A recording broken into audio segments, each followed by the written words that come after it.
உண்மையா சொல்லணும்னா என்கொயரி ரொம்ப கொடூரமா இருக்கும். ஆனஸ்ட்லி எனக்கு ஒன்னும் அப்படி விசாரிக்க விருப்பம் இல்லை. இன்ஃபேக்ட் அது தாங்குற நிலைமையில நீ இல்லை. சொல்லு, யார் நீ? எல்லாருக்கும் அவங்களோட வாழ்க்கையில ஆரம்பம் எப்படி ஆரம்பிச்சதுன்னு தெரிஞ்சிருக்கும். ஆனா முடிவு எப்போ எங்கன்னு தெரியாது. ஆனா என் வாழ்க்கையில என்னோட ஆரம்பமும் தெரியும், என்னோட முடிவும் தெரியும். முடிவு 3 பேரை முழுசா முடிச்சிட்டு முடிவை பத்தி நீ பேசுறியா?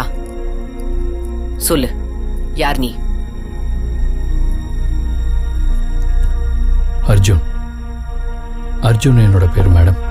சொல்லு, ஏன் கொலைய செஞ்ச? கொலையா? நான் யாரையும் கொலை செய்யல மேடம்.